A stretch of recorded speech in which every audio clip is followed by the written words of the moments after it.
The portrait of a lady written by Khushwant Singh. Khushwant Singh ने ये lesson लिखा है, the portrait of a lady. Portrait कहते हैं स्टूडेंट एक फोटोग्राफ को बोलते हैं, चित्र को बोलते हैं।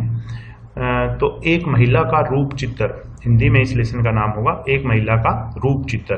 तो हम इस लेसन के बारे में पढ़ेंगे, क्या है इस लेसन के अंदर, किस तरीके से एक महिला का जो पोर्ट्रेट है उसके बारे में बताया गया है। तो शुरू के अंदर देखिए, सबसे पहले यहाँ पे लिखा है अबाउट द राइटर। राइटर के बारे में थोड़ा सा पढ़ लेते हैं। Khushwant Singh is one of the most celebrated authors of India.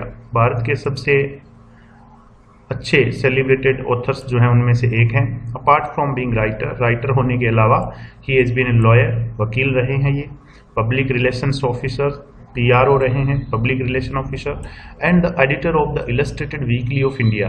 और भारत के अंदर एक पत्रिका जो है वो प्रकाशित होती थी, the illustrated weekly off India, इसके एडिटर रहे हैं। 2 of his most famous novels, इनके 2 प्रसिद्ध नॉवेल्स जो है, उपन्यास जो है वो है ट्रेन टू पाकिस्तान जो इन्होंने 1956 में लिखा था, and I shall not hear the nightingale, ये उन्होंने 1961 में लिखा था। तो train to Pakistan, I shall not hear the nightingale. ये तो हमें ऑथर के बारे में पता चला कि इन्होंने कौन कौन सी महान कृतियों की रचना की थी। तो खुशवंत सिंह का लिखा हुआ लेसन हम पढ़ते हैं स्टूडेंट्स आज, the portrait of a lady.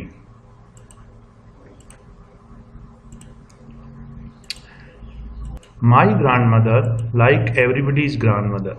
मेरी दादी माँ, तो यहाँ पे राइटर कहते हैं कि मेरी दादी माँ लाइक एवरीबडीज ग्रैंड मदर, हर किसी की दादी माँ की तरह, वॉज एन ओल्ड वुमेन, एक बुढ़ी औरत रही थी। सी हैड बीन ओल्ड, वो बुढ़ी थी, एंड रिंकल्ड, और उसके झुर्रियाँ पड़ी हुई थी। रिंकल का मतलब झुर्रियाँ पड़ी होना चेहरे पर। फॉर द 20 years, 20 सालों से, that I had known her, जब से मैं उन्हें जानता था। पीपल सेड दैट, लोग कहते थे कि she had once been young and pretty, कि कभी वो यंग थी और सुंदर थी, प्रेटी थी। And had even had a husband, और उसके एक हस्बैंड भी था। लोग ऐसी बात बोलते, कभी ये जवान होती थी, सुंदर होती थी, हस्बैंड भी था इसके एक। But that was hard to believe, लेकिन इस पर मुझे विश्वास नहीं होता था। माई ग्रैंड फादर्स पोर्ट्रेट, और मेरे दादाजी का जो चित्र था, पोर्ट्रेट था, हंग, लटका हुआ था, about the mental peace, mental peace के ऊपर, यानी जो अंगीठी होती है घरों के अंदर उसको बोलते हैं मेंटल पीस। तो अंगीठी के ऊपर दादाजी का चित्र दीवार पर लटका हुआ था, in the drawing room, drawing room के अंदर। ही वोर ए बिग टर्बन, वोर वियर की सेकेंड फॉर्म है पहनना। ही वोर ए बिग टर्बन, टर्बन कहते हैं साफे को, उन्होंने एक बड़ा सा साफा पहना हुआ था, यानी पगड़ी बांधी हुई थी। एंड लूज फिटिंग क्लोथ्स, और कपड़े कैसे पहन रखे थे, ढीले ढाले वस्त्र पहने हुए थे, लूज फिटिंग, यानी तस्वीर के अंदर से देख करके बता रहे हैं। हिज लॉन्ग वाइट बियर्ड, उनकी लंबी सफेद, बियर्ड मतलब दाढ़ी, उनकी लंबी सफेद दाढ़ी, covered the best part of his chest, उनकी चेस्ट का अधिकांश भाग ढक रही थी, कवर कर रही थी, यानी काफी घनी उनकी बियर्ड थी, दाढ़ी काफी घनी थी। And he looked at least 100 years old, और लगभग उनकी उम्र कितनी लग रही थी, 100 साल उनकी उम्र लग रही थी तस्वीर में देखने से।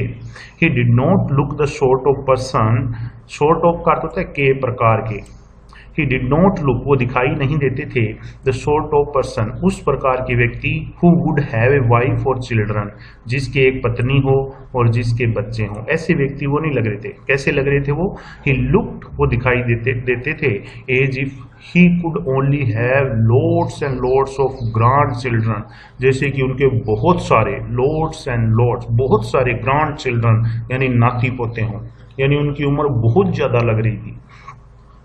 As for my grandmother, और जहाँ तक मेरी दादी का सवाल है, बीइंग यंग एंड प्रिटी, कि वो जवान होती थी और सुंदर होती थी, द थॉट, तो ये विचार, वॉज ऑलमोस्ट रिवोल्टिंग, हलचल पैदा कर देने वाला था। रिवोल्ट का वैसे तो होता है क्रांति लाना, लेकिन यहाँ पे आप बोल सकते हो कि ये जो विचार जब मेरे दिल में ये आता कि मेरी दादी माँ कभी जवान होती थी, सुंदर होती थी, तो ये जो विचार है ये मेरे दिल में हलचल पैदा कर देता था। She often told us of the games, दादी माँ हमें प्राय उन खेलों के बारे में बताती थी। She used to play as a child, जो वो बच्ची के रूप में खेलती थी, यानी दादी माँ जब छोटी थी, चाइल्ड थी, बच्ची थी, उस समय जो खेल खेलती थी, उन खेलों के बारे में दादी माँ हमें बताती थी। That seemed quite absurd, absurd मतलब बेतुका, बेढंगा, और ये बात हमें बहुत ही बेतुकी लगती थी, बेढंगी लगती थी, and undignified, और हमें अनडिग्निफाइड लगती थी, यानी असम्मानित लगती थी। इसमें कोई भी सम्मान की बात हमें दिखती नहीं थी, यानी हमारी इंसल्ट सी फील होती थी ऐसे ऑन हर पार्ट उसके तरफ से। कि दादी माँ जब हम बताती कि मैं छोटी थी तब ये खेल खेलती थी, तो वो हमें कैसे लगते थे, एब्सर्ड, बेतुके और अनडिग्निफाइड, यानी असम्मानित। And we treated it like, और हम इसके व्यवहार करते थे, यानी जब उनकी बातें सुन करके हम कैसा ट्रीट करते थे उनके साथ, the fables of the profits. Profits कहते हैं जो साधु संत होते हैं, पुराने जो महात्मा वगैरह होते हैं, उनकी फेबल्स मतलब कहानियाँ, उनकी कहानियों की तरह हम इसको लेते थे। She use to tell us, और ये कहानियाँ भी हमें दादी माँ ही बताया करती थी। तो जो दादी माँ हमें प्रॉफिट्स की फेबल्स बताती थी, कहानियाँ बताती थी, उनकी तरह हम इसको भी लेते थे। हमें यकीन नहीं होता था कि ऐसे भी खेल ये बचपन में खेलती थी, क्योंकि अब बहुत ज़्यादा उम्र हो गई थी और यकीन नहीं हो रहा था अब इस बात पर कि ऐसे खेल भी ये खेलती थी। She had always been short and fat. दादी माँ कैसी रही थी, हमेशा शॉर्ट थी यानी ठिगनी थी, थोड़ी सी हाइट कम थी, फैट मतलब मोटी थी थोड़ी सी, एंड स्लाइटली बेंट। स्लाइटली मतलब थोड़ी सी, हल्की सी, बेंट मतलब झुकी हुई, आगे की तरफ झुकी हुई थी थोड़ी सी। Her face was criss cross of wrinkles. Criss cross मतलब आड़ी तिरछी रेखाएं, रिंकल्स कहते हैं झुर्रियों की।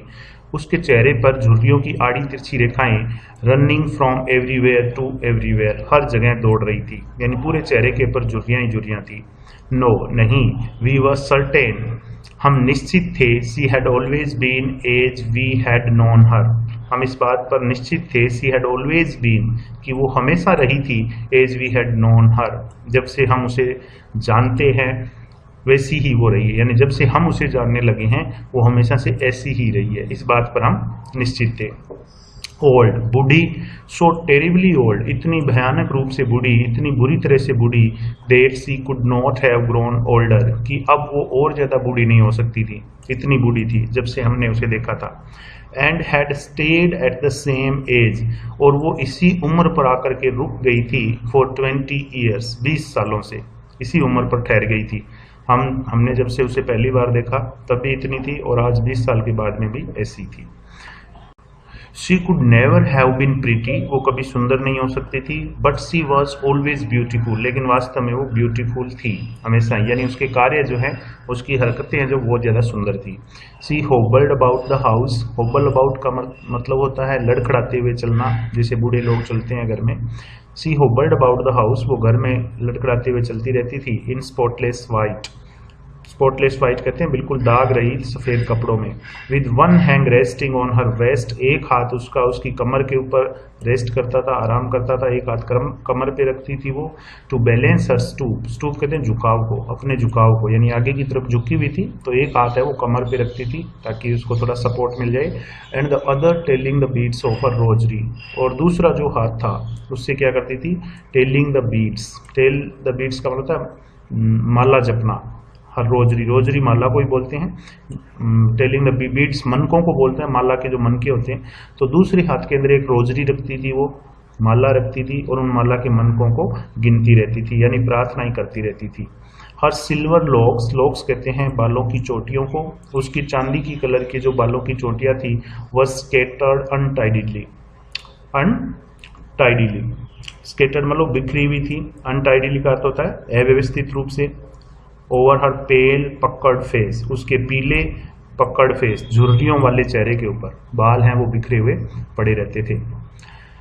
एंड हर लिप्स, और उसके होठ कंस्टेंटली लगातार मूड इन इनऑडिबल प्रेयर, इनऑडिबल मतलब जिसको हम सुन ना सके, जिसको हम स्पष्ट रूप से सुन ना सके, उसके होठ हैं वो लगातार ऐसी प्रार्थना में चलते रहते थे जो सुनाई नहीं देती थी।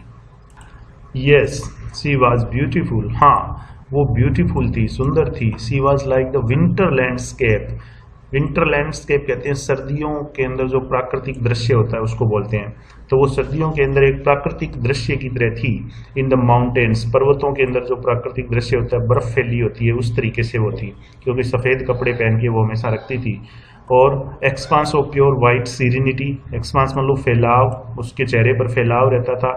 प्योर वाइट सीरेनिटी, प्योर मतलब शुद्ध, वाइट सफ़ेद रंग की, सीरेनिटी कहते हैं शांति, जैसे पर्वतों के अंदर सर्दियों के अंदर सफ़ेद शांति फैली रहती है, उस तरीके से उसके चेहरे के ऊपर हमेशा शुद्ध सफ़ेद शांति फैली रहती थी। ब्रीदिंग पीस एंड कंटेनमेंट, और वो हमेशा पीस और कंटेनमेंट का सांस लेती रहती थी, यानी शांत रहती थी और संतुष्ट थी अपनी लाइफ के अंदर। My grand mother and I were good friends, मेरी दादी माँ और मैं बहुत अच्छे दोस्त थे। My parents left me with her, मेरे माता पिता ने मुझे दादी माँ के पास छोड़ दिया था। When they went to live in the city, जब वो शहर में रहने के लिए चले गए थे। And we were constantly together, और हम लगातार साथ साथ थे, यानी तब से हम लगातार दादी माँ और मैं साथ साथ ही रह रहे थे। She use to wake me up, अब दादी माँ इसके लिए क्या करती थी, राइटर के लिए देखिए, use to wake me up, वो मुझे उठाया करती थी इन द मॉर्निंग सुबह, and get me ready for school, और मुझे स्कूल के लिए तैयार करती थी। She said her morning prayer, वो सुबह की प्रार्थना ही करती in a monotonous sing song, monotonous कहते हैं उबाऊ, नीरस जो होता है उसको बोलते हैं। तो एक सुबह प्रार्थना किस रूप में करती थी, वो एक उबाऊ नीरस गीत के रूप में वो सुबह प्रार्थना ही करती थी। और ये प्रार्थना वो कब करती थी, उसके आगे दिया हुआ है देखिए, while she bath and dressed me, जब वो मुझे स्नान करवाती और मुझे कपड़े पहनाती स्कूल के लिए तैयार करते हुए, तब वो ये प्रार्थना करती थी। इन द होप, इस आशा में वो ये प्रार्थना करती थी, दैट आई वुड लिसन, कि मैं सुनूंगा उसकी प्रार्थना, and get to know it, और इसे जान लूंगा बाई हार्ट। बाई हार्ट का मतलब था रट लेना, कंठस्थ कर लेना, और मैं उसकी प्रार्थना को रट लूंगा, कंठस्थ कर लूंगा। इस आशा में वो रोज प्रार्थना करती थी, जब मुझे नहलाती थी, कपड़े पहनाती थी तब। आई लिसन, मैं सुनता था प्रार्थना उसकी, because I loved her voice, क्योंकि मुझे उसकी आवाज़ बहुत प्यारी लगती थी। But never bother to learn it, bother का अर्थ था परेशान होना, लेकिन कभी भी मैं उसको याद करने के लिए परेशान नहीं हुआ, यानी याद करने की कोशिश मैंने कभी नहीं की।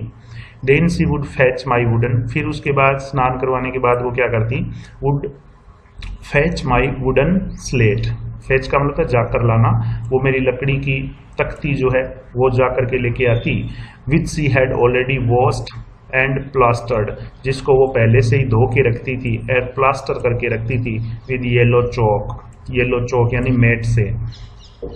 ए टाइनी अर्दन इंक पॉट, और एक छोटी सी मिट्टी की स्याही की दवात लेकर आती, एंड ए रेड पेन, और एक लाल पेन लेकर के आती, वो मुझे देती। टाई देम, और इन सबको बांध देती, ऑल इन ए बंडल, एक बंडल के अंदर बांध देती, and hand it to me, और ये सारा सामान मुझे सौंप देती। आफ्टर ब्रेकफास्ट, नाश्ता कर लेने के बाद, नाश्ता किस चीज़ का करते थे, ए थिक, एक मोटी स्टेल चपाती, स्टेल कहते हैं बासी, रात की बची हुई, और एक मोटी रात की बची हुई जो बासी चपाती होती थी, विद ए लिटिल बटर, थोड़ा सा मक्खन, एंड शुगर, और थोड़ी सी चीनी, स्प्रेड ऑन इट, इसके ऊपर फैलाकर इसका हम नाश्ता करते थे। वी वेंट टू स्कूल, फिर हम स्कूल जाते थे। She carried several stale chapatis, और वो अनेक सारी बासी चपातियाँ ले जाती थी, विद हर, अपने साथ, फॉर द विलेज डॉग्स, गांव के कुत्तों के लिए भी बहुत सारी चपातियाँ स्कूल जाते टाइम वो अपने साथ ले लेती थी। My grandmother always went to school, मेरी दादी माँ हमेशा स्कूल जाती थी, विद मी, मेरे साथ, because the school was attached to the temple, क्योंकि जो स्कूल था वो टेम्पल के पास ही था, यानी टेम्पल से अटैच था, लगा हुआ था, मंदिर और स्कूल पास पास ही थे, इसलिए वो इसके साथ स्कूल जाती थी। The priest taught us the alphabet, जो पुजारी होता था वो हमें अल्फ़ाबेट सिखाता था, एंड द मॉर्निंग प्रेयर, और सुबह की प्रार्थनाएं वो हमें सिखाता था। वाइल द चिल्ड्रन सेट इन रोज, जबकि बच्चे हैं वो कतारों के अंदर बैठे रहते थे, लाइन में बैठे रहते थे, on either side of the वरांडा, बरामदे की दोनों तरफ, सिंगिंग द अल्फ़ाबेट, और अल्फ़ाबेट गाते रहते थे, वर्णमाला का उच्चारण करते रहते थे, और द प्रेयर, या फिर प्रार्थना बोलते रहते थे, इन ए कोरस, कोरस का मतलब है समूह में, यानी समूह के अंदर बैठ करके वो अल्फ़ाबेट बोलते रहते थे या प्रार्थना करते रहते थे। My grand mother said inside, और मेरी दादी माँ है वो अंदर बैठी रहती थी, रीडिंग द स्क्रिप्चर्स, स्क्रिप्चर्स कहते हैं धार्मिक ग्रंथों को, मंदिर के अंदर बैठ के वो धार्मिक ग्रंथ पढ़ती थी। When we had both finished, जब हम दोनों का काम समाप्त हो जाता, यानी हम भी सीख लेते अल्फ़ाबेट वगैरह, प्रार्थना वगैरह, दादी माँ भी धार्मिक ग्रंथ वगैरह पढ़ लेती, उसके बाद में we would walk back together, हम साथ साथ वापस आते। This time the village dogs, और इस बार जो गांव के कुत्ते होते थे, would meet us at the temple door, वो हमें दरवाजे, मंदिर के दरवाजे पर ही मिल जाते थे। They followed us to our home, वे हमारे घर तक पीछे पीछे आते, ग्राउलिंग, गुर्राते हुए, and fighting with each other, और एक दूसरे के साथ लड़ते हुए, for the chapatis we threw to them, उन चपातियों के लिए जो हम उनके लिए फेंकते थे। When my parents were comfortably settled, जब मेरे माता पिता आराम से सेटल हो गए थे in the city, शहर में, they sent for us, तो उन्होंने हमें बुलवा लिया. That was a turning point in our friendship. ये बात जो है हमारी फ्रेंडशिप में एक टर्निंग पॉइंट साबित हुई. ऑल थ्रू, हालांकि we share the same room, हम एक ही कमरे में रहते थे. My grandmother no longer came to school with me, दादी माँ अब मेरे साथ स्कूल नहीं आती थी. I used to go to an English school, मैं एक अंग्रेजी स्कूल में जाता था. इन ए मोटर बस, और बस के अंदर जाता था. There were no dogs in the streets, गली के अंदर अब कोई कुत्ते नहीं थे. And she took to feeding sparrows, और अब दादी माँ क्या करती थी, टुक टू फीडिंग स्पेरोज, गोरैयाओं को दाना डालती रहती थी. In the courtyard of our city house, हमारे शहर का जो घर था उसके कोर्टयार्ड में, परिसर में गोरैयाओं को दाना खिलाती रहती थी. यानी अब लाइफ चेंज हो गया था. इनका टर्निंग पॉइंट था जब ये शहर चले गए थे. तो अब ये मोटर बस में स्कूल जाना शुरू हो गया था, और दादी माँ अगर मैं अकेली रहती थी, इसके साथ जा नहीं सकती थी, तो गोरैयाओं को दाना डालती रहती थी. As the years rolled by, जैसे जैसे साल गुजरते गए, we saw less of each other, हमने एक दूसरे को देखना और भी कम कर दिया था. फॉर सम टाइम, कुछ समय के लिए, she continue to wake me up, उसने मुझे जगाना जारी रखा. And get me ready for school, और मुझे स्कूल के लिए तैयार करना जारी रखा. व्हेन आई केम बैक, जब मैं स्कूल से वापस आता, शी वुड आस्क मी, तो वो मुझसे पूछती, what the teacher had taught me, कि टीचर ने मुझे क्या सिखाया था. I would tell her English words, मैं उसे बताता कि इंग्लिश के वर्ड सिखाए मुझे. And little things of western science, और मैं उसे बताता कि मुझे छोटी छोटी बातें जो वेस्टर्न साइंस की होती थी, पाश्चात्य विज्ञान की होती थी, एंड लर्निंग, और सीख की, वो बताता कि ये सिखाया मुझे. द लॉ ऑफ ग्रेविटी, गुरुत्वाकर्षण का नियम बताता कि ये भी सिखाया. आर्किमिडीज प्रिंसिपल, आर्किमिडीज का सिद्धांत, ये बताता कि ये सिखाया. द वर्ल्ड बीइंग राउंड, और पृथ्वी गोल होती है, ये भी मुझे स्कूल में बताया. तो मैं दादी माँ को ये सारी चीज़ें बताता. दिस मेड हर अनहैप्पी, इन बातों को सुन करके वो दुखी हो जाती थी. She could not help me with my lessons, क्योंकि वो मेरी लेसन्स में अब मदद नहीं कर सकती थी, क्योंकि ये विज्ञान तो दादी माँ को आती नहीं थी, इंग्लिश आती नहीं थी. गांव के स्कूल के अंदर तो पुजारी है, वो प्रार्थना ही सिखाता था, अल्फ़ाबेट, वो तो दादी माँ को आती थी, प्रार्थना वगैरह, तो वो तो दादी माँ है, वो सिखा देती थी, इसकी मदद कर देती थी. लेकिन अब वो उसकी मदद नहीं कर पा रही थी. She did not believe in the things, और दादी माँ को उन चीज़ों में विश्वास नहीं था. They taught at the English school, जो मुझे इंग्लिश स्कूल में सिखाई जाती थी. एंड वाज डिस्ट्रेस्ड, और दादी माँ पीड़ित हो गई थी, दुखी हो गई थी. There was no teaching about God, कि मेरे स्कूल में भगवान के बारे में कोई टीचिंग नहीं थी, कोई शिक्षा नहीं थी. एंड द स्क्रिप्चर्स, और धार्मिक ग्रंथों के बारे में भी स्कूल में कुछ नहीं पढ़ाया जाता था. One day I announce that, एक दिन मैंने बताया कि we were being given music lessons, कि हमें म्यूजिक लेसन्स पढ़ाए गए. शी वॉज वेरी डिस्टर्ब्ड, तो दादी माँ बहुत ज़्यादा डिस्टर्ब होगी, बेचैन होगी. टू हर, क्योंकि दादी माँ के लिए music had lewd association, music का मतलब क्या था, ल्यूड एसोसिएशन कहते हैं कामुकता से संबंध होना. तो दादी माँ के लिए म्यूजिक का कामुकता से संबंध था. It was the monopoly of harlots and beggars, दादी माँ के लिए म्यूजिक का मतलब क्या था, it was the monopoly, monopoly कहते हैं एकाधिकार को, ऑफ हार्लट्स कहते हैं वेश्याओं को, बेगर मतलब भिखारी. तो दादी माँ के लिए ये था कि म्यूजिक जो होता है, संगीत जो होता है, उसके ऊपर वेश्याओं का और भिखारियों का एकाधिकार होता है, म्यूजिक उनके लिए होता है. And not meant for gentle folk, सज्जन व्यक्तियों के लिए म्यूजिक है वो नहीं होता है, इसलिए वो बेचैन हो गई थी. सी सेड नथिंग, उसने कुछ नहीं कहा. बट हर साइलेंस मीन्ट, लेकिन उसकी चुप्पी का जो मतलब था डिसअप्रूवल, वो था अस्वीकृति, यानी उसको ये पसंद नहीं था कि मुझे स्कूल में म्यूजिक सिखाया जाए. She rarely talk to me after that, उसके बाद में दादी माँ मुझसे बहुत ही कम बात करने लगी थी.